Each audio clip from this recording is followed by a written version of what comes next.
Disclaimer. प्रस्तुत कहानी के पात्र, नाम, घटनाएं और संवाद लेखक की कल्पना परिणाम हैं। इनका किसी भी वास्तविक व्यक्ति, जीवित या मृत, या वास्तविक घटना से कोई संबंध नहीं है। यदि कोई समानता पाई जाती है तो वह पूरी तरह से अनायास और संयोग मात्र है। लेखक किसी भी जाति, धर्म या समुदाय की भावनाओं को आहत करने का इरादा नहीं रखते। अध्याय 101 भव्य वादों को चित्रित करना। फिल्मों में निवेश का चक्र छोटा होने के कारण आवश्यक पूंजी अधिक नहीं होती और प्रतिफल जल्दी मिलता है। ये आपकी क्षमताओं को निखारने के लिए अधिक उपयुक्त है। विवान गुप्ता की बातें सुनकर काव्या कौर ने तुरंत अपना सिर उठाया और विवान गुप्ता की ओर देखा। फिल्म निवेश विभाग के प्रमुख के रूप में आपको नियुक्त करने का कारण आपके कौशल को निखारना है। शौर्य रेड्डी बहुत अधिक सतर्क हैं। कंपनी के शुरुआती दौर में हमें किसी स्थिर व्यक्ति की आवश्यकता थी जो कंपनी को सही दिशा दे सके, लेकिन अब जब कंपनी विकास के चरण में है तो उनकी ये सतर्कता उतनी फायदेमंद नहीं रह गई है। मैं आपसे झूठे वादे नहीं करूंगा। फिल्म निवेश विभाग एक ऐसा मंच है जिसे मैंने आपकी प्रतिभा को प्रदर्शित करने के लिए स्थापित किया है। जब तक आप अच्छा प्रदर्शन करते रहेंगे, मैं भविष्य में आपको इससे भी बड़ा मंच प्रदान करूंगा। विवान गुप्ता ने स्वीकार किया कि वो कुछ हद तक समझाने में सफल रहा था, लेकिन उन्होंने जो कुछ भी कहा वो ज्यादातर दिल से निकला था। मुंबई कैपिटल की स्थापना के समय से ही निवेश का मुख्य केंद्र सांस्कृतिक और मनोरंजन उद्योग था। फिल्म निवेश विभाग महज एक परीक्षण था, लेकिन एक साधारण परीक्षण के तौर पर विवान गुप्ता ने 2 अरब का विशेष कोष आवंटित किया, जो स्पष्ट रूप से उनके इस विशेष उद्देश्य को दर्शाता है। काव्या कौर मूर्ख नहीं थी। इसके विपरीत वो अधिकांश लोगों से कहीं अधिक बुद्धिमान थी, क्योंकि उसने कम उम्र में ही हार्वर्ड बिजनेस स्कूल से MBA की डिग्री हासिल कर ली थी और विश्व प्रसिद्ध पूंजी कंपनी रेडवुड कैपिटल में इंटर्नशिप और काम करने का अनुभव ही उसकी बुद्धिमत्ता का प्रमाण है। वो साफ तौर पर समझ सकती थी कि विवान गुप्ता एक सुखद तस्वीर पेश कर रहा था, लेकिन फिर भी वो खुद को लालच में आने से नहीं रोक सकी। कभी-कभी समझना एक बात होती है, लेकिन इनकार कर पाना दूसरी।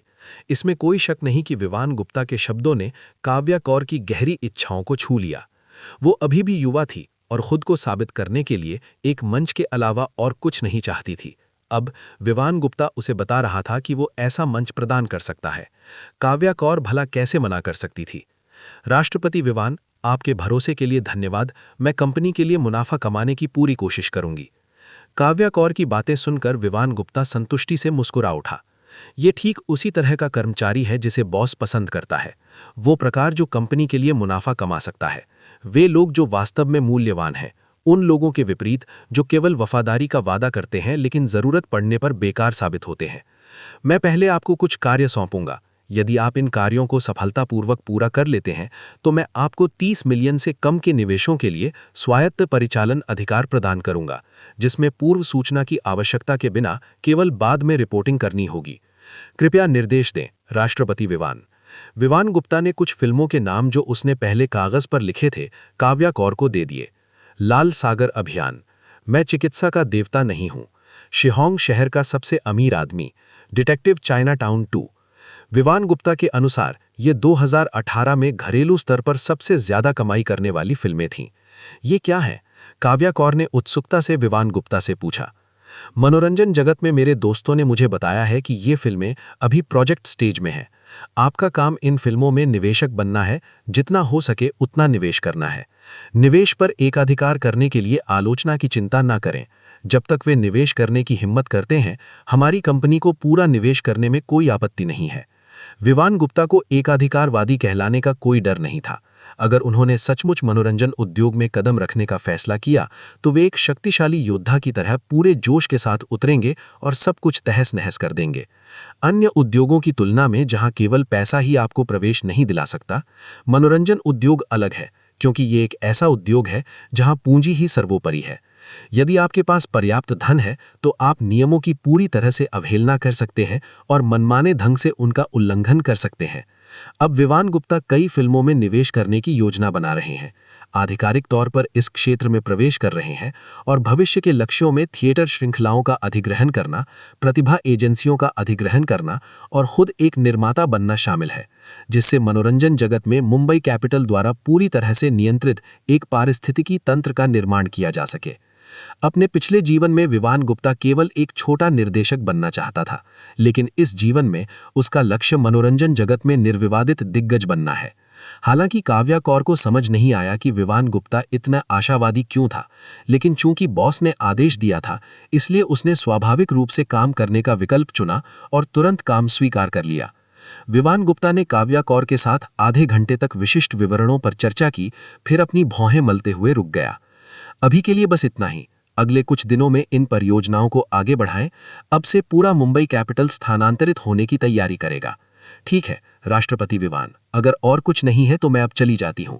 विवान गुप्ता भी उठ खड़े हुए और काव्या कौर के साथ बैठक कक्ष से बाहर चले गए। कंपनी चलाना मानसिक रूप से थकाने वाला और ऊर्जा नष्ट करने वाला काम है। महज 2 घंटे की मुलाकात के बाद ही विवान गुप्ता को अपनी ऊर्जा काफी कम महसूस होने लगी। वो सीधे सबसे महत्वपूर्ण महाप्रबंधक के कार्यालय की ओर चल पड़ा, लेकिन रास्ते में ही उसे कुछ सूझा और उसने काव्या कौर को निर्देश दिया कि रिसेप्शन को बता दो कि लाउंज में इंतजार कर रही सानिया भट्ट को मेरे कार्यालय में भेज दे। काव्या कौर ने तुरंत सहमति दे दी। कुछ मिनटों बाद विवान गुप्ता अपनी ऑफिस की कुर्सी पर आंखें बंद करके थोड़ी देर आराम कर रहे थे, तभी दरवाजे पर दस्तक हुई। अंदर आए। सानिया भट्ट ने दरवाजा धक्का देकर खोला और अंदर प्रवेश किया। कृपया बैठिए। विवान गुप्ता ने अपनी आंखें खोली, पहले कुछ पलों के लिए उसके चेहरे को घूरा, फिर मुस्कुराते हुए कहा, क्या तुम कंपनी की मूल्यांकन रिपोर्ट लाई हो? मैंने इसे पहले ही आपके रिसेप्शन पर सबमिट कर दिया है। एक पल रुकिए। इसके बाद विवान गुप्ता ने सीधे निवेश विभाग को फोन किया। सानिया आयाम कंपनी के मूल्यांकन के लिए कौन जिम्मेदार था? उन्हें मेरे कार्यालय में बुलाओ। दूसरी तरफ से जवाब मिलने के बाद विवान गुप्ता ने फोन काट दिया। मुझे राष्ट्रपति सानिया से थोड़ा इंतजार करने का अनुरोध करना पड़ेगा। मैं आमतौर पर चाय नहीं पीता। आप क्या पसंद करेंगी, चाय या शराब? उन्होंने एक तरफ रखे डिस्प्ले की ओर इशारा किया, जिसमें कई प्रकार की वाइन रखी थीं। इनमें लाल और विदेशी दोनों प्रकार की शराब थीं। प्रत्येक बोतल काफी मूल्यवान थी, जो ज्यादातर सजावट और अवलोकन के लिए थीं, लेकिन आकस्मिक पेय के लिए भी बिल्कुल ठीक थीं। अतिथि सत्कार के लिए धन्यवाद अध्यक्ष विवान। मैंने लाउंज में पहले ही काफी कुछ खा लिया है। विवान गुप्ता ने और कोई प्रश्न किए बिना अपने कंधे उचका दिए। कुछ मिनटों बाद 30 वर्ष का एक युवक दरवाजा खटखटाकर अंदर आया। क्या आप सानिया आयाम के मूल्यांकन के प्रभारी थे? युवक ने सहमति में जल्दी से सिर हिलाया। तो फिर अपनी मूल्यांकन रिपोर्ट मुझे जोर से पढ़कर सुनाओ। उस युवक ने सानिया भट्ट की ओर एक नजर डाली और फिर विवान गुप्ता की ओर देखा। कोई बात नहीं, कंपनी के प्रभारी राष्ट्रपति सानिया हैं, आप बेझिझक बोल सकते हैं। यह सुनकर सानिया भट्ट का दिल बैठ गया। विवान गुप्ता के मौजूदा व्यवहार को देखकर लगता था कि उसकी वेब कंपनी को निवेश मिलने की संभावना 1/10 से भी कम है। अगर उसका निवेश करने का कोई इरादा होता तो वो इतना उदासीन रवैया नहीं दिखाता। जैसा कि सानिया भट्ट को उम्मीद थी, विवान गुप्ता का उसकी साइट में निवेश करने का कोई इरादा नहीं था। कल रात उसने जो हल्की फुल्की टिप्पणी की थी, वो भी महज एक औपचारिकता थी। उसने ये नहीं सोचा था कि वो इसे सीरियसली लेगी और पूरे दिन यहीं इंतजार करती रहेगी। ऐसा लग रहा था कि वो सचमुच एक गतिरोध में फंस गई है। अध्याय 102 समझौता। राष्ट्रपति विवान, सानिया आयाम के मूल्यांकन के संबंध में हमने इसे कुछ दिन पहले राष्ट्रपति सानिया के निवेश निमंत्रण प्राप्त होने पर पूरा कर लिया था। वर्तमान में सानिया आयाम के दैनिक सक्रिय उपयोगकर्ताओं की संख्या 30,000 से अधिक नहीं है और पंजीकृत उपयोगकर्ताओं की संख्या 3 लाख से कुछ ही अधिक है। हमारा कुल मूल्यांकन 12 मिलियन है, जिसके आधार पर निवेश उचित है। हालांकि राष्ट्रपति सानिया का मूल्यांकन 40 मिलियन है, जो हमारे अनुमानित मूल्यांकन से कहीं अधिक है। इसलिए हमारे मूल्यांकन विभाग और जोखिम नियंत्रण विभाग ने सर्वसम्मति से ये निष्कर्ष निकाला है कि इस परियोजना में निवेश का कोई मूल्य नहीं है और राष्ट्रपति शौर्य की स्वीकृति से इसे पहले ही रद्द कर दिया गया है। उस युवक ने अपने पास मौजूद जानकारी के आधार पर विवान गुप्ता को सब कुछ सच्चाई से बता दिया। उनकी रिपोर्ट सुनने के बाद सानिया भट्ट ने तुरंत फटकार लगाई। हमारी वेबसाइट में शुरुआती निवेश पहले ही कई मिलियन से अधिक हो चुका है और 40 मिलियन का मूल्यांकन कई तृतीय पक्ष मूल्यांकन एजेंसियों द्वारा निर्धारित किया गया है। साथ ही सानिया आयाम विकास के शिखर पर है। पर्याप्त वित्तीय सहायता मिलने पर हम थोड़े ही समय में 10 लाख पंजीकृत उपयोगकर्ताओं का आंकड़ा पार कर सकते हैं। आखिरकार भारत में एसीजी के लिए एक विशाल बाजार है। जब विवान गुप्ता ने कोई जवाब नहीं दिया तो उस युवक ने आगे कहा, राष्ट्रपति सानिया, आपको पता होना चाहिए कि हर निवेश बैंक का अपना मूल्यांकन मानदंड होता है। ये इस बारे में नहीं है कि आप इसे कितना मूल्यवान समझते हैं और हम उतना ही देंगे जितना आप सोचेंगे। आपने ये भी कहा कि हमारा मूल्यांकन आपकी अपेक्षा से काफ़ी कम है। हम इस बात से इनकार नहीं करते। हालांकि परियोजना का मूल्य इस बात पर निर्भर नहीं करता कि आपने कितना पैसा खर्च किया, बल्कि उसके वास्तविक मूल्य पर निर्भर करता है। मुंबई कैपिटल में सानिया आयाम का मूल्यांकन केवल 12 मिलियन है और परियोजना की रेटिंग B- है, जिसका अर्थ है कि इसमें निवेश का मूल्य बहुत अधिक नहीं है। ये देखकर कि सानिया भट्ट अभी भी बोलना चाहती है, विवान गुप्ता ने खांसकर उसकी बात बीच में ही रोक दी। ठीक है, जानकारी यहीं छोड़ दें और आप पहले बाहर जा सकते हैं। उस युवक ने जानकारी नीचे रखी और आदरपूर्वक महाप्रबंधक के कार्यालय से बाहर निकल गया। जानकारी पर एक नज़र डालते हुए विवान गुप्ता ने मुस्कुराते हुए सानिया भट्ट से कहा, राष्ट्रपति सानिया, आपने खुद ही देख लिया है। ऐसा नहीं है कि मैं निवेश करने को तैयार नहीं हूं, बल्कि आपकी कंपनी में निवेश मूल्य की कमी है। आखिरकार मैं व्यापार कर रहा हूं, दान नहीं। मैं आपकी भावनाओं को समझ सकता हूं। हर परियोजना संस्थापक की सोच का नतीजा होती है, जैसे उनका बच्चा। लेकिन इससे मेरा कोई लेना देना नहीं है। आपकी नज़र में आपका बच्चा असीम संभावनाओं से भरा है, लेकिन दूसरों की नज़र में शायद वो जिक्र करने लायक भी ना हो। क्या आप इस उदाहरण को समझ रही हैं? राष्ट्रपति विवान, सानिया आयाम को इतना कम आंकने की कोई ज़रूरत नहीं है। चूंकि मैं आज यहाँ हूँ और आप यहाँ बैठकर मेरी बात सुनने को तैयार हैं, इससे पता चलता है कि आपको हमारी वेबसाइट में कुछ दिलचस्पी है, भले ही वो बहुत कम ही क्यों ना हो, है ना? विवान गुप्ता ने इसे छिपाया नहीं, बस हल्के से सिर हिलाया। विवान गुप्ता के हाव-भाव देखकर सानिया भट्ट ने आगे कहा, दरअसल मौज ने पहले ही हमसे संपर्क किया था और 20 मिलियन की अधिग्रहण राशि का प्रस्ताव रखा था। अब आप 12 मिलियन का मूल्यांकन दे रहे हैं, क्या ये सरासर दादागिरी नहीं है?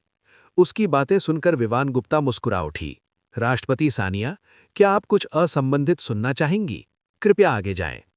दरअसल आप उद्यमिता के लिए उपयुक्त नहीं है, या यूं कहें कि आप इंटरनेट कंपनी शुरू करने के लिए उपयुक्त नहीं है। एक बार इंटरनेट कंपनियों से जुड़ जाने के बाद भविष्य में आपको विभिन्न निवेश कंपनियों से संपर्क करना ही पड़ेगा। इतना भोला होने के कारण देर सवेर आप पूरी तरह से बर्बाद हो जाएंगी और कुछ भी नहीं बचेगा। क्यों? मौज द्वारा आपको 20 मिलियन का मूल्य देने का कारण ये है कि आपका व्यवसाय उनके व्यवसाय से मिलता जुलता है। चाहे वे आप में निवेश करें या आपका अधिग्रहण करें, इससे उन्हें लाभ होगा। लेकिन मुंबई कैपिटल अलग है। हमने कभी भी एसीजी उद्योग में कदम नहीं रखा है और न ही निकट भविष्य में ऐसा करने की हमारी कोई योजना है। स्वाभाविक रूप से इसकी कीमत कम है, आप ये समझती ही होंगी, है ना? ये ऐसा है जैसे मुझे सेब चाहिए, लेकिन आप मुझे ऊंची कीमत पर नाशपाती बेचने पर अड़ी हैं। मैं इसे कैसे स्वीकार करूं? लेकिन मौज सानिया भट्ट अभी पलटवार करना शुरू ही किया था कि विवान गुप्ता ने सीधे उसे बीच में ही रोक दिया। मुझे लगता है कि आपको मौज का जिक्र दोबारा करने की जरूरत नहीं है। अगर मौज का प्रस्ताव इतना उदार था, तो आपने उसे स्वीकार क्यों नहीं किया और इसके बजाय मेरे पास क्यों आई? मुझे समझाने दीजिए। आपके व्यवसाय में बहुत अधिक समानता है। हालांकि एक भारतीय शैली में काम करता है और दूसरा संपूर्ण एसीजी एनिमेशन उद्योग को कवर करता है, लेकिन मूल रूप से दोनों में कोई अंतर नहीं है। स्पष्ट शब्दों में कहा जाए तो आप मौज और फ्लिपकार्ट जैसी बड़ी कंपनियों की अधिग्रहण शर्तों को स्वीकार नहीं कर सकती। तो फिर आपको क्यों लगता है कि मुंबई कैपिटल एक दयालु संस्था है? कल रात मैंने आपको पहले ही बता दिया था कि हम मुंबई कैपिटल में भी पूंजीपति हैं। हालांकि हमारा आकार उनके जितना बड़ा नहीं है, लेकिन क्रूरता के मामले में हम भी उतने ही बुरे हैं। तो राष्ट्रपति विवान, आप अपना अंतिम निर्णय स्पष्ट क्यों नहीं करते? मुझे विश्वास है कि आप जैसे व्यस्त व्यक्ति मेरे साथ इतनी निरर्थक बातें करके समय बर्बाद नहीं करेंगे। सानिया भट्ट ने शांत भाव से विवान गुप्ता के युवा मुख की ओर देखा और कहा, 2 विकल्प हैं राष्ट्रपति विवान, फैसला आपको करना है। पहला विकल्प, जिसका मूल्यांकन 12 मिलियन है, उसमें हम मुंबई कैपिटल 2.4 मिलियन का निवेश करके 20% हिस्सेदारी हासिल करते हैं, जिससे हमें समान आनुपातिक हिस्सेदारी तो मिलती है, लेकिन हम प्रबंधन में भाग नहीं लेते हैं। दूसरा विकल्प 15 मिलियन का मूल्यांकन, 6 मिलियन का निवेश, जिसमें 40% हिस्सेदारी शामिल है, जिसके लिए प्रबंधन अधिकार आवश्यक है। अपना काम पूरा करने के बाद विवान गुप्ता ने सानिया भट्ट को देखा और उसे खुद चुनाव करने दिया। ये असंभव है। क्या राष्ट्रपति विवान का कहना है कि ये 12 मिलियन निवेश के बाद का मूल्यांकन है? मैं इसे स्वीकार नहीं कर सकती। प्रबंधन अधिकारों की बात करें तो हम उन्हें छोड़ नहीं सकते। अगर मैं आपकी दूसरी शर्त मान लेती हूं तो मैं सानिया आयाम को पैक करके मौज को बेच दूंगी। विवान गुप्ता की शर्तें सुनकर सानिया भट्ट स्पष्ट रूप से परेशान हो गई। तो मैं राष्ट्रपति सानिया को लाभदायक बिक्री की शुभकामनाएं देता हूं। इतना कहकर विवान गुप्ता ने कंधे उचकाए और मुस्कुराते हुए कुर्सी पर पीछे की ओर झुक गया। राष्ट्रपति विवान, क्या हम पहली शर्त पर और चर्चा कर सकते हैं? सानिया भट्ट ने लगभग विनती भरे लहजे में विवान गुप्ता की ओर देखा। तो फिर मुझे अपनी वित्तीय आवश्यकताओं के बारे में बताएं। अपनी उंगलियों को आपस में फंसाकर और मेज पर सपाट रखकर वो उसकी आंखों में भूर रहा था। मैं निवेश पूर्व मूल्यांकन स्वीकार कर सकती हूं, लेकिन मुझे उम्मीद है कि मूल्यांकन 15 मिलियन होगा। हम 20% इक्विटी देने को तैयार हैं। 12 मिलियन का मूल्यांकन आधारभूत मूल्य है। अगर राष्ट्रपति सानिया इसे स्वीकार नहीं कर सकती तो आप अधिक इक्विटी की पेशकश कर सकती हैं। यदि आप केवल 20% देने को तैयार हैं तो मेरी शर्तें नहीं बदलेंगी। विवान गुप्ता ने बिना सोचे समझे ही उसे सिरे से नकार दिया। हालांकि ये केवल 6 लाख की अतिरिक्त संख्या है, लेकिन व्यापार तो व्यापार है। इसी तरह Sania Bhatt angel funding round में ही 40% इक्विटी हिस्सेदारी छोड़ने को तैयार नहीं थी। प्रबंधन अधिकार छोड़ने की तो बात ही छोड़ दें। ये स्थितियां पैकेज्ड सेल से लगभग अलग नहीं है। और एक बार और वित्त पोषण सुरक्षित हो जाने के बाद मुंबई कैपिटल अपनी वित्तीय शक्ति के बल पर आगे निवेश करने या पुनर्निवेश करने में पूरी तरह से सक्षम है।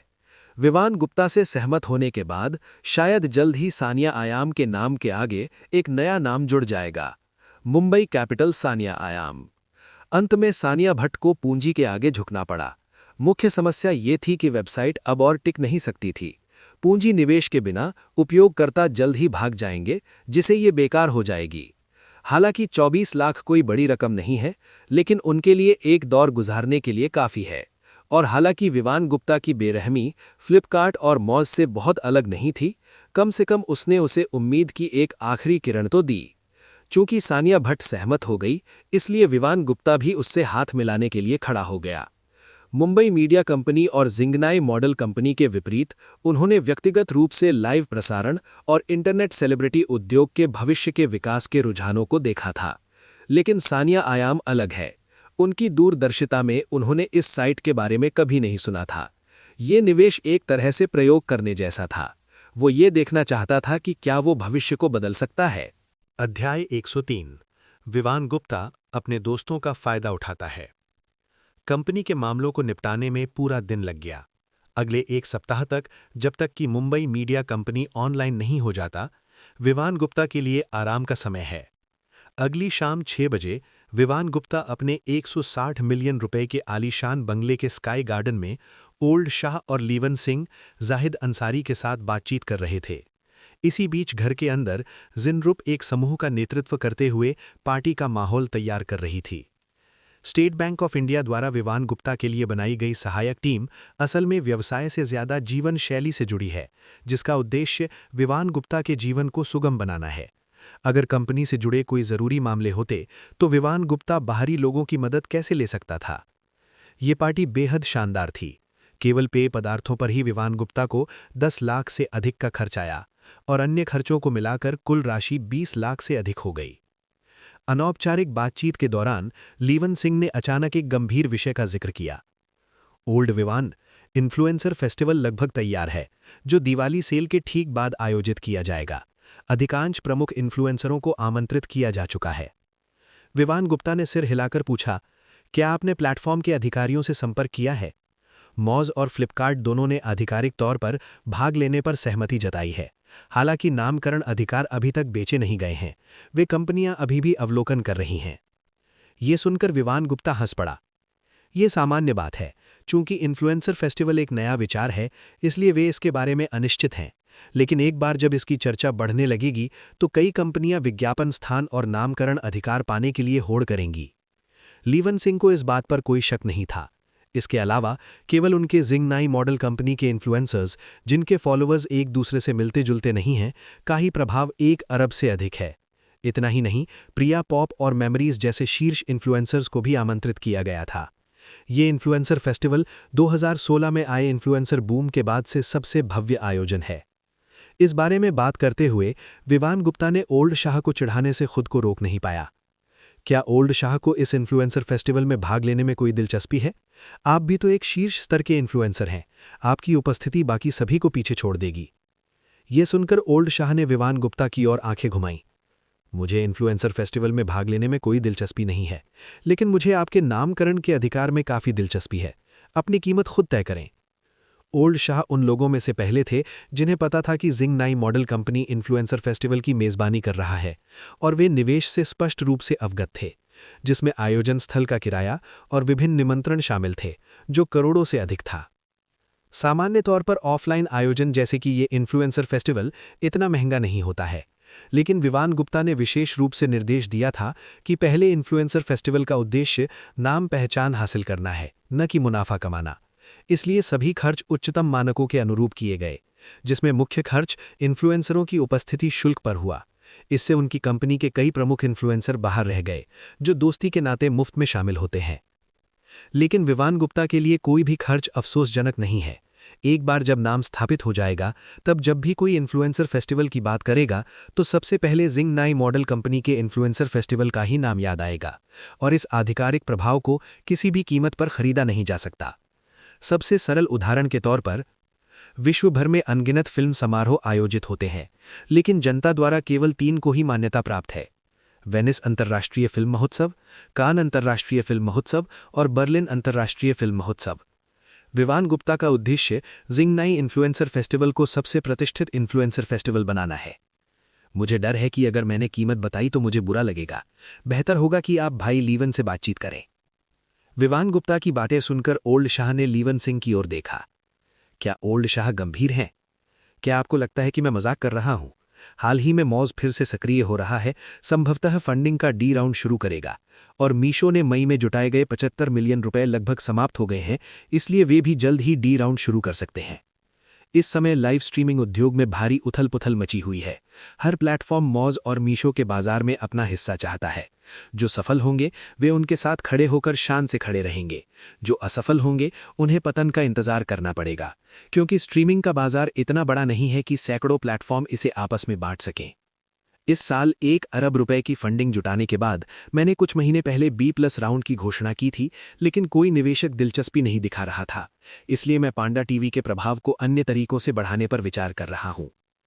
लीवन सिंह ने ओल्ड शाह का इरादा समझ लिया और तुरंत सुझाव दिया कि अगर ओल्ड शाह वास्तव में पांडा टीवी का प्रभाव बढ़ाना चाहते हैं तो सामान्य नामकरण का कोई खास महत्व नहीं होगा। अगर आपकी रुचि है तो मैं आपको विशेष नामकरण का अधिकार दे दूंगा और साथ ही कार्यक्रम का आधिकारिक प्रसारण का अधिकार भी बेच दूंगा। आपका क्या विचार है? यही ओल्ड शाह की इच्छा थी। इस इन्फ्लुएंसर फेस्टिवल की सफलता निश्चित है, क्योंकि इसमें शीर्ष स्तर के इन्फ्लुएंसरों को आमंत्रित किया गया है। संक्षेप में, इन्फ्लुएंसर जगत की लगभग सभी प्रभावशाली हस्तियां इसमें शामिल हो रही हैं, और उनके प्रशंसकों की संख्या ही अप्रत्यक्ष रूप से इस आयोजन की लोकप्रियता को प्रमाणित करती है। ओल्ड शाह के लिए सबसे आकर्षक तत्व लीवन सिंह द्वारा उल्लिखित आधिकारिक प्रसारण अधिकार है। अगर वो प्रसारण अधिकार हासिल कर लेता है तो अपने प्लेटफॉर्म पर केवल 1% इन्फ्लुएंसर प्रशंसकों को शामिल करने से लाखों नए यूजर्स मिलेंगे, और वो भी पूरी तरह से शुद्ध ट्रैफिक। अपनी कीमत खुद तय करो। लीवन सिंह ने विवान गुप्ता की ओर देखा। कोई प्रतिक्रिया न देखकर धीरे से एक संख्या बताई।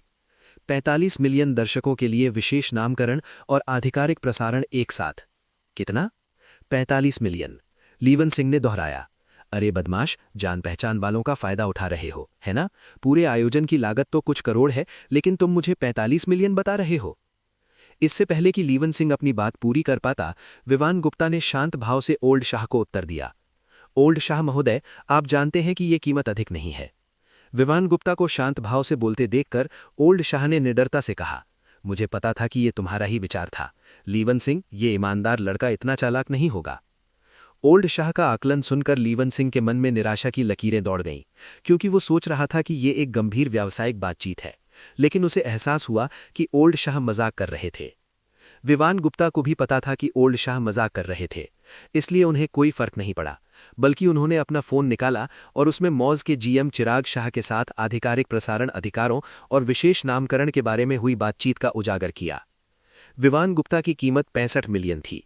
यद्यपि ये प्रारंभिक बातचीत है, लेकिन वास्तविक बातचीत में कीमत लगभग 50 मिलियन तक पहुंचने की संभावना है।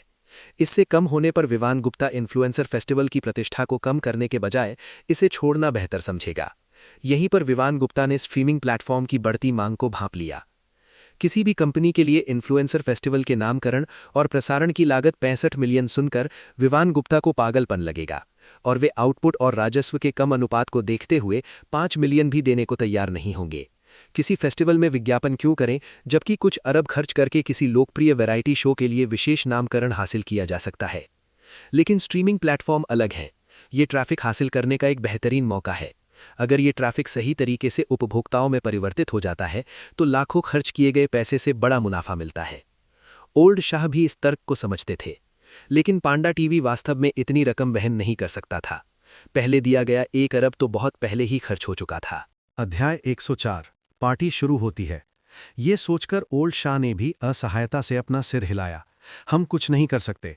पांडा टीवी को तो 20 मिलियन दर्शक जुटाने में ही मुश्किल हो रही है, 45 मिलियन तो दूर की बात है। ये तो नामुमकिन है। ये सुनकर लीवंट सिंह ने कहा, आप अपनी हिस्सेदारी क्यों नहीं बढ़ाते और कुछ और पैसे क्यों नहीं लगाते? क्या आप कह रहे हैं कि आपके पास उतनी रकम नहीं है? ओल्ड शाह ने एक बार फिर अपना सिर हिलाया। ये इतना आसान नहीं है। फिलहाल मेरे पास पांडा टीवी का 40% हिस्सा है और प्रबंधन अधिकार भी लगभग खत्म हो चुके हैं। बाद में निवेश करने वाली पूंजी मेरे द्वारा एक तरफा रूप से अपनी हिस्सेदारी बढ़ाने पर सहमत नहीं होगी। अगर सिर्फ यही बात होती तो कोई समस्या नहीं होती। हम साथ मिलकर निवेश कर सकते थे, लेकिन ये कमीने पैसा खर्च ही नहीं करना चाहते। इन्हें सिर्फ B+ फंडिंग राउंड चाहिए। अब पांडा टीवी पहले से ही एक मुश्किल दौर से गुजर रहा है। आंतरिक रूप से विकास के लिए धन जुटाना नामुमकिन है और बाहरी तौर पर भी कोई इसके बारे में आशावादी नहीं है। इस रफ्तार से तो पांडा टीवी जल्द ही दिवालिया हो जाएगा। इस बात का जिक्र करते हुए ओल्ड शाह पांडा टीवी के उन शेयर धारकों पर लगभग अपने दांत पीस रहे थे। बगल में खड़ी विवान गुप्ता सुन रही थी और उसे पहले ही इसका सार समझ आ गया था। पांडा टीवी पहले की तरह ही उसी राह पर चल रहा है जहां उसके शेयर बाजार में भारी उतार चढ़ाव है और प्रबंधन पूरी तरह से भ्रष्ट है। अगर यही सिलसिला जारी रहा तो दिवालियापन तो तय है। ये सोचते हुए ओल्ड शाह ने विवान गुप्ता की ओर देखा। विवान गुप्ता, पिछली बार मैंने आपसे जिस वित्त पोषण का जिक्र किया था उसके बारे में आपके क्या विचार हैं? मैंने आज सुबह सुना कि मुंबई कैपिटल एक बड़ा निवेश करने की योजना बना रही है। क्या आप मेरे डूबते जहाज में सवार होने में रुचि रखते हैं? विवान गुप्ता ने मेज पर रखा शराब का गिलास उठाया और तुरंत जवाब देने की जल्दी नहीं की। आधे मिनट बाद उसने धीरे से कहा, ओल्ड शाह साहब, सच कहूं तो मैं लाइव स्ट्रीमिंग उद्योग के भविष्य को लेकर आशावादी हूं, लेकिन आपके पांडा टीवी को लेकर बिल्कुल भी नहीं। क्यों? विवान गुप्ता ने खुलकर बोलते हुए कहा, हालांकि आपका पांडा टीवी अभी भी शीर्ष 3 लाइव स्ट्रीमिंग प्लेटफॉर्मों में से एक है, लेकिन आपको ये पता होना चाहिए कि ये केवल ऊपरी तौर पर है। फिलहाल पांडा टीवी का मोज और मीशो के सामने कोई चांस नहीं है, और एक बार जब मोज और मीशो सफलतापूर्वक वित्त पोषण हासिल कर लेते हैं तो आपको क्या लगता है कि पांडा टीवी कितने शीर्ष स्ट्रीमर्स को अपने साथ बनाए रख पाएगा? इस बयान का ओल्ड शाह पर गहरा असर हुआ। किसी भी लाइव स्ट्रीमिंग प्लेटफॉर्म का मॉडल ट्रैफिक के लिए शीर्ष स्ट्रीमर्स पर निर्भर करता है, जबकि छोटे और मध्यम स्ट्रीमर्स राजस्व उत्पन्न करते हैं। कई प्रमुख स्ट्रीमर्स के बिना प्लेटफॉर्म का टिके रहना संभव नहीं है। विवान गुप्ता की बातें निराधार नहीं थीं। पिछले कुछ समय के घटनाक्रमों के अनुसार कुछ ही समय में मोज अपनी सीरीज D फंडिंग पूरी कर लेगा। 2018 की शुरुआत में पांडा टीवी के शीर्ष स्ट्रीमर्स, जिनमें अब बेहद लोकप्रिय जिया अरोड़ा, श्वेता सूद और अन्य शामिल हैं, मोज में शामिल होना शुरू हो जाएंगे। ओल्ड शाह को पता था कि विवान गुप्ता बिना किसी कारण के उन्हें ये बात नहीं बताएंगे, इसलिए उन्होंने सीधे विवान गुप्ता की ओर देखा। ठीक है, मुंबई कैपिटल के शामिल होने के लिए आपकी क्या शर्तें हैं? विवान गुप्ता के होठों पर हल्की सी मुस्कान आ गई और उन्होंने कहा, ये परिस्थितियों का मामला नहीं है, पांडा टीवी का जीवित रहने का ये एकमात्र तरीका है। क्यों? कीहू 360, युवराज स्टोन कैपिटल और ले टीवी को बाहर निकालो और पांडा टीवी की आंतरिक इक्विटी का पुनर्गठन करो। ओल्ड शाह, कहना आसान है, करना मुश्किल। उनके शेयरों की कुल संख्या लगभग मेरी हिस्सेदारी के बराबर है और शेष 20% हिस्सेदारी भी उन्हीं के पास है, जिसे ये असंभव बना देता है। इसे हासिल करना आसान है। इन कंपनियों की शुरुआती पूंजी बहुत अधिक नहीं होती। यदि आप B+ राउंड के दौरान एक नए शेयर धारक को शामिल कर सकते हैं तो 51% से अधिक हिस्सेदारी रखने वाली दो पार्टियां सापेक्ष नियंत्रण हासिल कर सकती हैं और कंपनी का पुनर्गठन करना मुश्किल नहीं होता। ओल्ड शाह ने आंखें सिकोड़कर विवान गुप्ता के चेहरे की ओर देखा। बस मुझे बता दीजिए मैं ऐसे कैसे करूं? पांडा टीवी में निवेश करना मेरे लिए आसान है, लेकिन मुझे शेयर धारकों की बैठक में उन्हें यह समझाना होगा कि वो B+ राउंड के दौरान 30% शेयर जारी करें। एक बार जब हमारे शेयरों का संयुक्त नियंत्रण 51% तक पहुंच जाएगा तो पांडा टीवी के बचने का यही एकमात्र तरीका होगा, अन्यथा ये धीरे धीरे खत्म हो जाएगा। आप जानते हैं ये असंभव है। वे वित्त पोषण के इस चरण में 30% शेयरों को कम करने के लिए सहमत नहीं हो सकते। तो फिर ये आपके प्रयासों पर निर्भर है। ओल्ड शाह, निवेश के लिए ये मेरी बुनियादी शर्त है। यदि ये पूरी नहीं होती तो मैं अरबों रुपए यूं ही बर्बाद नहीं कर दूंगा। ओल्ड शाह को कई चिंताएं थीं। विवान गुप्ता इक्विटी संकट से अवगत थे। यदि पुनर्गठन के माध्यम से कंट्रोल पुनः प्राप्त किया जा सकता तो वे निश्चित रूप से इसके लिए उत्सुक होते, लेकिन एक ही बार में 30% शेयर जारी करने से वो सबसे बड़े शेयर धारक से दूसरे सबसे बड़े शेयर धारक बन जाएगा। हालांकि वो और विवान गुप्ता दोस्त हैं, लेकिन व्यापार में खून के संबंधों पर भी भरोसा नहीं किया जा सकता। ऐसे में दोस्ती का क्या मतलब हो सकता है? उसे डर था कि भेड़ियों को भगाने के बाद कहीं वो शिकारी जीव विवान गुप्ता को ही न ले आए। विवान गुप्ता ओल्ड शाह की चिंताओं को समझता था, लेकिन उसकी शर्त यही थी। यदि ये शर्त पूरी नहीं हुई तो वो पैसा बर्बाद करने के बजाय मोज और मीशो के साथ अवसरों का लाभ उठाना पसंद करेगा। कुछ क्षणों के लिए वातावरण में सन्नाटा छा गया। कुछ मिनट बाद विवान गुप्ता ने फिर कहा, ठीक है, काम की बात बाद में करेंगे। आज हम यहाँ मौज मस्ती करने आए हैं तो पहले थोड़ा आनंद ले लेते हैं। फिर उन्होंने जाहिद अंसारी की ओर मुड़कर कहा, भाई जाहिद, अब समय आ गया है। कंपनी के उन प्रभावशाली लोगों को बुलाओ। जाहिद अंसारी ने भी सिर हिलाया और फोन किया। शाम 8 बजे के बाद पहला समूह पहुंचा। छात्रावास नंबर 404 से तीनों आए। दीपक बोस, वरुण नायडू और रामेश वर्मा पहले से ही बैठे और प्रतीक्षा कर रहे लोगों को देखकर अचंभित रह गए। हालांकि लीवन सिंह और जाहिद अंसारी भी मुंबई के टॉप अभिजात वर्ग से हैं, लेकिन वो इतने प्रसिद्ध नहीं हैं, इसलिए तीनों ने उन्हें नहीं पहचाना। ओल्ड शाह सबसे अलग थे। एक टॉप लेवल प्रभावशाली व्यक्ति के रूप में उनके पास कई उपाधियां थीं। राष्ट्रीयपति, टॉप धनी द्वितीय पीढ़ी, मनोरंजन जगत की अनुशासनिक समिति, प्रभावशाली व्यक्तियों पर विजय प्राप्त करने वाला। उन्होंने ये तो मान लिया था कि विवान गुप्ता एक अमीर दूसरी पीढ़ी का लड़का है, लेकिन उन्हें ये उम्मीद नहीं थी कि वो ओल्ड शाह जैसे लोगों के साथ घूमेगा फिरेगा। उन तीनों को देखकर विवान गुप्ता भी मुस्कुराया और उन तीनों का एक दूसरे से परिचय करवाया। ओल्ड शाह और लीवन सिंह ने विनम्रता से अभिवादन किया, न तो बहुत गर्मदिली से न ही ठंडेपन से, विवान गुप्ता के मान सम्मान का सम्मान करते हुए। जहां तक दीपक बोस और अन्य लोगों की बात है, वे सहज महसूस कर रहे थे, क्योंकि ये विवान गुप्ता का क्षेत्र था और वे ओल्ड शाह की तरह मेहमान थे। इसके बाद जाहिद अंसारी द्वारा आमंत्रित इन्फ्लुएंसर्स का नंबर आया, जो आज की रात की पार्टी का मुख्य आकर्षण थे। इन इन्फ्लुएंसर्स में ज्यादातर महिलाएं थीं, पुरुषों की संख्या कम थी। जिंगनाई मॉडल कंपनी के तहत आने वाले अधिकांश प्रमुख इन्फ्लुएंसर्स मौजूद थे। जो अनुपस्थित थे वे योग्यता के अभाव में शामिल नहीं हो सके। उनका नेतृत्व जिंगनाई मॉडल कंपनी में सबसे लोकप्रिय विवान गुप्ता के पुनर्जन्म के बाद पहली विजय प्राप्त करने वाली लोचना यादव कर रही थीं, जो सबसे आगे चल रही थीं, मुस्कुरा रही थीं और विवान गुप्ता का अभिवादन कर रही थीं। विवान गुप्ता ने बदले में हल्की सी मुस्कान दी। जहां तक इन्फ्लुएंसर्स के समूह की बात है, विवान गुप्ता उनमें से बहुतों को नहीं जानता था, इसलिए उसने उनका परिचय कराना जरूरी नहीं समझा। जो भी इच्छुक हो वो बाद में अपना परिचय दे सकता है। अंतिम समूह में ललिता वर्मा, PDD और श्वेता सूद थीं। ये सभी हाल ही में अनुबंधित शीर्ष स्ट्रीमर्स थीं।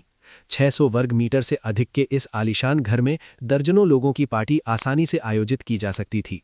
सबकी उपस्थिति में विवान गुप्ता ने आधिकारिक रूप से पार्टी शुरू होने की घोषणा की। अध्याय 105। Remy Martin, Louis 13 Tian Yun. Lochana Yadav बगीचे के दूसरी तरफ बैठी थीं। ओल्ड शाह और अन्य लोगों के साथ बातचीत और हंसी कर रहे विवान गुप्ता को देख रही थीं और धीरे से अपना सिर हिलाकर उन विचारों को खारिज कर रही थीं जो उसे नहीं सोचने चाहिए थे। विवान गुप्ता के साथ उसका रिश्ता महज एक लेन देन था और विवान गुप्ता की वजह से ही वो जिंगनाई मॉडल कंपनी की सबसे बड़ी इन्फ्लुएंसर बनी। अब सालाना लाखों कमाना उनके लिए आसान हो गया था और लीवन सिंह ने तो उनसे वादा भी किया था कि जब दिवाली सेल आएगा तो वो फ्लिपकार्ट के साथ मिलकर जिंगनाई मॉडल कंपनी की टॉप इन्फ्लुएंसर बनेंगी। अगर ये सफल हुआ तो 8 अंकों से ज्यादा की सालाना आमदनी सिर्फ एक सपना नहीं रहेगी। ये सब विवान गुप्ता की एक साधारण सी टिप्पणी के कारण संभव हो पाया। अगर विवान गुप्ता ना होती तो शायद वो अभी भी एक छोटी मॉडल होती जो अलग अलग शो में घूमती रहती। इसी वजह से उस असाधारण व्यक्ति के साथ थोड़े समय के रिश्ते के बाद वो किसी और पुरुष को पहले जैसी नज़रों से नहीं देख पाती थीं। हालांकि कई धनी पुरुष उसे पाने की कोशिश कर रहे थे, लेकिन उसे उनमें से किसी में भी दिलचस्पी नहीं थी। बहन कियान, क्या आप कह रही हैं कि ये सब राष्ट्रपति विवान का है? बोलने वाली एक नई इन्फ्लुएंसर थी जिसने कुछ समय पहले ही कंपनी ज्वाइन की थी। उसका मोज अकाउंट प्रीति राय के नाम से था और वो काफ़ी आकर्षक थी। इसी वजह से उसे अक्सर चालाक लोगों से भरी कंपनी में अलग थलग महसूस होता था। लेकिन जिंगनाई की टॉप इन्फ्लुएंसर के रूप में जानी जाने वाली लोचना यादव उसके साथ समय बिताने को तैयार थीं। जी हां, ये हवेली सिर्फ मुंबई में ही नहीं बल्कि पूरे भारत में शीर्ष श्रेणी की है। मैंने राष्ट्रपति जाहिद से सुना है कि राष्ट्रपति विवान ने इस घर पर लगभग 20 मिलियन खर्च किए हैं। 20 मिलियन? इन शब्दों को सुनकर प्रीति राय ने गहरी सांस ली। उसकी सफ़ेद शाम की पोशाक उसके सीने के आसपास फूली हुई थी, जिसका आकार शायद बी और डी के बीच था। हालांकि बहुत भव्य नहीं थी, फिर भी ये उसके सुडौल शरीर और मासूम चेहरे पर खूब जच रही थी। मासूम चेहरे वाली बड़ी छाती को लोग पसंद करते थे, लेकिन अक्सर ये बेमेल लगती थी। क्या इसका मतलब ये नहीं है कि सिर्फ ये एक घर हमारी पूरी कंपनी के बराबर कीमत का है? लोचना यादव ने सिर हिलाया। लगभग हाँ। बहन कियान, मैं राष्ट्रपति विवान से मिलने जाना चाहती हूँ। क्या आप मुझे ले जा सकती हैं? ललिता वर्मा, पीडीडी और कंपनी के बड़े प्रभावशाली लोगों से घिरे होने के कारण प्रीति राय ने हस्तक्षेप करने की हिम्मत नहीं की और वो केवल लोचना यादव से मदद मांगने के बारे में सोच सकती थीं। ये सुनकर लोचना यादव ने उसे एक समझदारी भरी नज़र से देखा। क्या आपने ये नहीं कहा था कि आपको पुरुषों में दिलचस्पी नहीं है? अब आप राष्ट्रपति विवान से क्यों मिलना चाहती हैं? मैंने कहा था कि मुझे साधारण पुरुषों में कोई दिलचस्पी नहीं है। राष्ट्रपति विवान कोई साधारण पुरुष नहीं है। सिस्टर कियान, कृपया मुझे ले चलो। प्रीति राय ने लोचना यादव से विनती की। लोचना यादव ने असहाय होकर उसकी ओर देखा और हल्के से सिर हिलाया। प्रीति राय ने भले ही मासूमियत का दिखावा किया हो, लेकिन लोचना यादव अच्छी तरह जानती थीं कि इतनी कम उम्र में इन्फ्लुएंसर जगत में कदम रखने वाला कोई भी व्यक्ति पूरी तरह से मासूम नहीं हो सकता। ये स्पष्ट था कि प्रीति राय विवान गुप्ता का इस्तेमाल अपने करियर को आगे बढ़ाने के लिए करना चाहती हैं। हालांकि विवान गुप्ता की उसमें दिलचस्पी कम हो चुकी थी, लेकिन प्रीति राय की खूबसूरती देखकर उसका ध्यान उस पर जाना लाजमी था। लोचना यादव ने इसे एक अच्छा रिश्ता बनाने का अवसर समझा। बड़ी बॉस होने के नाते अगर वो विवान गुप्ता का दिल जीत लेती तो धन दौलत और समृद्धि से भरा भविष्य उसके लिए दूर नहीं था। दूसरी ओर छोटे सूट पहने हुए जिन रूप ने विवान गुप्ता का इशारा मिलते ही रेमी मार्टिन लुई 13 कॉन्याक की एक बोतल खोली और सबसे पहले विवान गुप्ता के बगल में बैठे प्रत्येक व्यक्ति के लिए एक एक गिलास डाला। रेमी मार्टिन फ्रांस के सबसे पुराने कॉन्याक ब्रांडों में से एक है और इसका प्रमुख ब्रांड लुई 13 दुनिया के सर्वश्रेष्ठ कॉन्याक का पर्याय है, जिसे अक्सर स्पिरिट्स का राजा कहा जाता है। लुई 13 की प्रत्येक बोतल को ओक बैरल में कम से कम 50 वर्षों तक रखा जाता है, जो कि सामान्य एक्सो की तुलना में कहीं ज्यादा है। इसके अलावा लुई 13 तियानयुन लुई 13 वंश का सबसे उच्च श्रेणी का और गौरवपूर्ण उत्पाद है, जिसके केवल 2 बैरल ही निर्मित किए गए हैं, जो इसे अत्यंत दुर्लभ और अमूल्य बनाता है। अकेले इस बोतल की कीमत ही लगभग 4 लाख रुपए है और आज रात की शराब, जिसकी कुल कीमत लगभग 10 लाख रुपए है, का एक महत्वपूर्ण हिस्सा अकेले इसी बोतल से लिया गया है। ये स्टेट बैंक ऑफ इंडिया में विशेष चैनलों के माध्यम से हासिल किया गया था और यहाँ तक कि जिनके पास पैसा था वे भी आमतौर पर इसे प्राप्त नहीं कर पाते थे। ओल्ड शाह और लीवंड सिंह को ये ठीक लगा। दुर्लभता आम लोगों के सापेक्ष थी। उनके दायरे में वे इसे अक्सर पीते थे, इसीलिए उन्होंने विवान गुप्ता की उदारता के लिए हल्के से चिढ़ाया और ज्यादा ध्यान नहीं दिया। आधा बचा होने पर विवान गुप्ता ने जिन रूप को दीपक बोस और कुछ अन्य लोगों को देने के लिए भेजा। वे इस समूह में शामिल होने में रुचि नहीं रखते थे और ओल्ड शाह और अन्य लोग उनसे मिलना नहीं चाहते थे। विवान गुप्ता ने स्वाभाविक रूप से उन पर दबाव नहीं डाला। दीपक बोस कंपनी के एक नए प्रभावशाली व्यक्ति के साथ बातचीत में मग्न था, जबकि रामेश वर्मा और वरुण नायडू अपने लक्षित व्यक्तियों की तलाश कर रहे थे। तभी लोचना यादव प्रीति राय को लेकर आई। राष्ट्रपति विवान? लोचना यादव को देखकर विवान गुप्ता ने उदासीनता से सिर हिलाया। विवान गुप्ता को लोचना यादव के लिए कोई खास लगाव नहीं था और उनकी दिलचस्पी तो नाम मात्र की ही थी। इसके अलावा ज़ारा अहमद, रिया जैन और दिया तलवार जैसी खूबसूरत हसीनाओं से हाल ही में हुई मुलाकातों के बाद लोचना यादव के बारे में सोचने की उनकी इच्छा और भी कम हो गई थी। सौभाग्य से वो इतनी समझदार थीं कि उन्होंने कभी उन्हें परेशान नहीं किया, इसीलिए उन्हें उनसे बातचीत करने में कोई आपत्ति नहीं थी। विवान गुप्ता के ठंडे व्यवहार को देखकर लोचना यादव कुछ हद तक तैयार तो थीं, लेकिन फिर भी थोड़ी निराश हुईं। उन्होंने जल्दी से खुद को संभाला और अपने बगल में खड़ी लड़की का परिचय विवान गुप्ता से कराते हुए कहा, ये हमारी कंपनी में नई लड़की है, इसका नाम प्रीति राय है। मुझे लगता है कि इसमें लघु वीडियो बनाने की बहुत क्षमता है और मैं आपसे अध्यक्ष विवान से इसका परिचय कराना चाहती थी। एक नवागंतुक। विवान गुप्ता लगभग 1 महीने से जिंगनाई मॉडल कंपनी नहीं गए थे और उनके द्वारा चुने गए बड़े प्रभावशाली लोगों की प्रारंभिक सूची के अलावा लीवर्ण सिंह और जाहिद अंसारी ने बाद की नियुक्तियां संभाली थीं। वो वास्तव में प्रीति राय को नहीं जानते थे। उन्होंने कार्मिक विभाग के प्रभारी जाहिद अंसारी की ओर एक नज़र डाली और उनके चेहरे के भाव को देखकर तुरंत मुस्कुराए।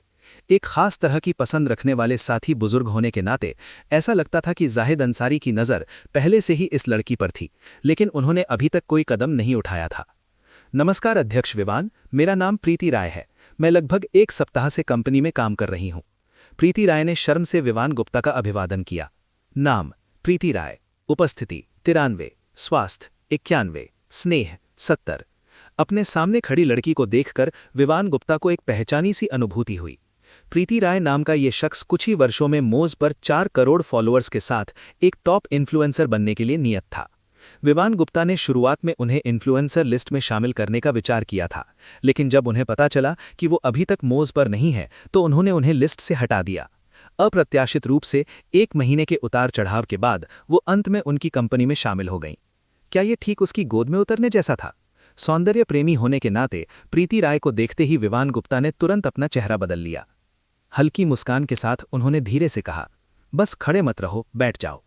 स्थिति को देखते हुए ललिता वर्मा और पीडीडी ने तुरंत और समझदारी से अपने पेय लिए और दूसरी जगह चले गए और अपनी सीटें लोचना यादव और प्रीति राय को दे दी।